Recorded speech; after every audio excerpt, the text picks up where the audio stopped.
You know, when people talk about work-life balance, what's your honest opinion of that? Kobe Bryant wasn't doing 3 throws at 3 a.m. for no reason. But there's a cost to that, right? George Heaton, the founder of global fashion brand Represent. Worn by The Weeknd, Post Malone, Justin Bieber.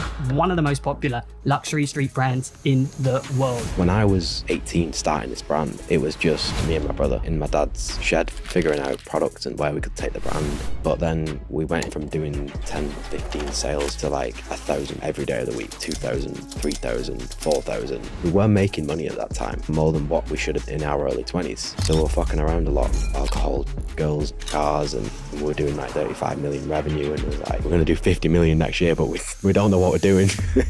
Now the business is doing about $100 million.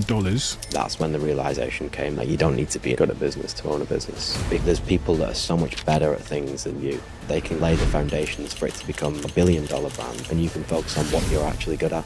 That was the catalyst that just changed everything. We're building this, there's no ceiling to what it can be. That was until we got a letter from, that was the worst day in the business. It was rock bottom. But the best view of heaven is from hell, right? You've got to get to the bottom of that mountain to start reclimbing it. It became this driving force that I thought, we cannot stop now. And then what happens? It's absolutely crazy to me that so many of you have decided to watch our show, and so many of you have decided to subscribe to our show. We now have 5 million subscribers on YouTube, which is a number that I just can't comprehend. And it's a dream that I absolutely never could have had. We started the Diary of a CEO just over 3 years ago now. And in my wildest expectations, we might have had 100,000 subscribers by now. So you can imagine how shocked I am that so many of you have chosen to tune into these conversations every week. And spend some time with us. So thank you. And I made a deal with you. I made a deal that if you subscribe to this show, that we would continue to raise the bar. And in 2024, we're going to raise the bar like never before. I've been working for the last 9 months on a surprise for all of you that have subscribed to this show. And I'm very excited to deliver that for you. The production's going to change. We're going to go even further with our guests, and we're going to tell even more global stories. So as always, if you appreciate what we're doing here, the simple, free favor I'll ask from you is to hit the subscribe button. Let's get on with it.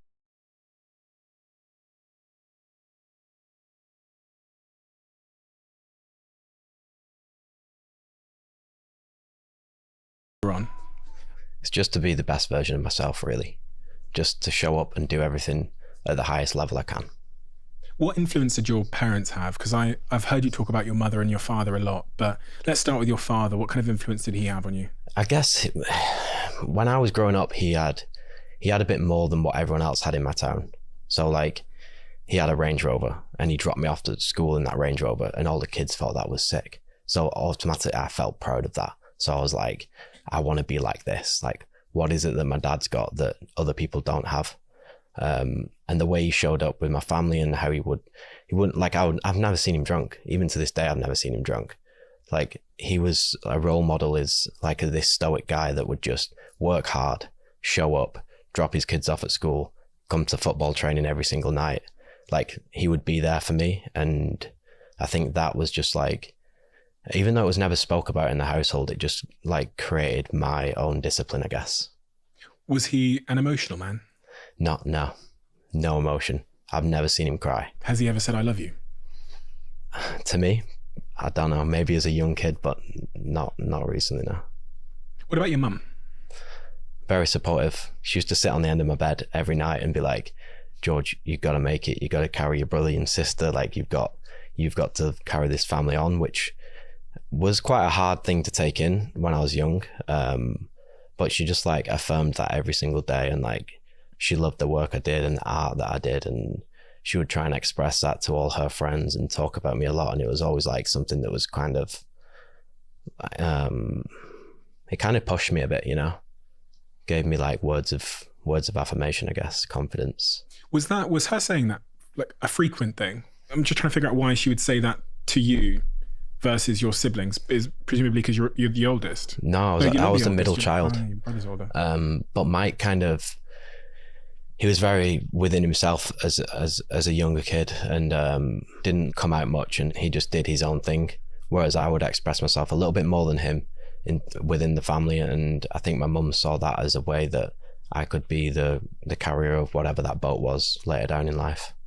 And your parents, what did they do? So your dad was... My dad sold minibuses. So him and his dad were in business. So that was kind of like me and my brother. And like me and my brother, they looked the same. They did the same thing, like had the same demeanor, same attitude to everything. And I think that's why me and my brother went into business, because we saw that the family had been able to do that prior. Did you have any idea when you were a young man, like 12, 13, 14, that you would be in this industry? Yeah, I did, to be fair. Looking back at it, I had sensitive skin as a kid, and anything that fit me wrong or like itched me or like a back neck label or the way a pant fit would irritate me so much that I'd take it to my gran's. And she was a tailor, so she would taper things and take necks out of things, and she would make sure I knew what the composition was before buying garments. And when I look back at it now, I realise that being that particular so young, it kind of stemmed into how I've built the brand and what it stands for and the quality and everything like that. And Michael, I met Michael before. When the first time we had you on the podcast, I think you had 8 employees and Michael was there as well. Yeah. And he comes across as a bit of a genius, right, but a bit of a introverted genius. What was the difference in your skill set? Because you both went and studied like art, well, graphic design. What was the difference in your skill set? There wasn't really one. He was just better than me. Okay. Better than me at art, definitely. And because he was my big brother, I looked up to him. So like through primary school, like he was into like heavy metal and rock and like California and surf and skate. And that wasn't really a particular thing in Bolton. Like everyone was in tracksuits and had shaved heads and TNs and smoked on the corner. We were skating down these cobbly roads with long hair and like big DC shoes on and skinny jeans. And I just wanted to be him, like until like early 20s. Like he was my idol, really. And when did you make the decision to apply your artistic skills to clothing? College. So we had a project where we had to make something of our art that could sell. And Mike was 2 years ahead of me, so he'd already done the same course I was on, and he'd done like a little gallery where people would buy his drawings. And I looked at that, and I looked at my dad, and my dad wanted us to come into the business at the time, and the last thing I wanted to do was that. But also I didn't want to sit and wait around all my life to sell a painting for 40 grand. And I remember going into the class, and I remember the teacher telling me that average salary of a graphic designer was 30k, and I'd go home and I'd speak to my dad and be like, hold on, if university's going to cost me 9k a year and the average salary is 40k a year, and like I can't fucking buy myself a Range Rover with that. And I wanted to be like my dad. So I was like, what is it that I can make money from? Like everyone wants to be successful, right? There's no denying that like money was such a big thing back then that I wanted. And I was so particular about the clothing, like I said, about my gran and taking things in and how we'd adjust all my garments, that there was this like upbringing of social media. Instagram was just starting and YouTube was just starting, and I managed to watch a few videos of like artists like Shepard Fairey, who owned Obey, and Nicky Diamonds, who owned Diamond Supply, and Huff, and these guys over here on the West Coast that were just selling like t-shirts with graphics on. And I thought, why can't we be the British version of that? What have we got to do that? And this college project came up, and I just thought, I'll give it a go. You know, a second ago you said being a graphic designer wasn't going to allow you to buy the same car as your dad. How much was your dad a driving force behind your sort of your decision making? And like when I say that, like, was there really a motivation to try and beat him, or at least get to where he was? Yeah, definitely. And a very conscious motivation. Yeah. And because you thought that would make him proud or make yourself proud? Yeah, I thought it'd make the family proud, but as well, it was just like no one thought in my family that, or even through my friends or through my mum and dad's friends, whoever was around us, no one thought that we'd ever be anything. No one thought that like our art could sell and we could make money that way and we could build careers that way. Everyone always expected us, especially my granddad, just expected us to go into the family business. Having listened to some of your interviews and stuff and gotten to know you, it does feel like there's a bit of a chip on your shoulder. And I'm not necessarily sure who the chip on your shoulder has come from. I think a lot of it's self-inflicted. I think I just like to have something there to prove something wrong or something right. Maybe prove myself right. Comes at a cost though. It does come at a cost, yeah. but I'm willing to take that cost on. Are you sure? Yeah. I've been doing it now for 13 years. I'm not going to stop anytime soon. And like, I only feel now that we're just getting started with it. So I'm really curious about this early phase, which I kind of call the shedding phase, where an entrepreneur makes the decision that they're going to do something unusual in the context of their like current social group. And the shedding phase I define as like when your family start thinking you're a bit weird and you feel the resistance from your family. And then your like boys from school start thinking you think you're Richard Branson or whatever, and they start making little comments. Can you recount what your shedding phase was like? I think that was it. I think like a lot of people who I was around just laughed at it. A lot of people just thought it was a joke. And it got to that stage where then it was like, oh, it's your dad's business. Your dad buys the stock, and like this is a family business. You guys aren't making this money and whatever, until it gets to a point where it like just completely exceeds what people think that is. And then they seem to come back around, and then they're buying your product, and then they're congratulating you on the drops, and then they're your biggest fans. Do you remember any comments that you heard from certain people? Yeah, definitely. I remember there was one where I'd bought this R8, and it was like, I must have been 19 or 20. Which is a car, right? Right, yeah, and an Audi. And I had it parked up in my town where I was, and I remember getting a message on Facebook saying, that car your dad's bought you is parked up here. He's going to get a ticket on them yellow lines. And I was thinking like, come on. How did it make you feel? It made me want to go to the next level with everything over and over so it'd drown out that noise. So it was like, okay, maybe his dad was successful running a small business, had a nice house and whatever. I wanted to take that to like 100 times that, to prove that it wasn't that, I guess. And so after you leave college, well, it's during college, right? When you sort of start the business. Mm-hmm. Is that 2012? Yeah.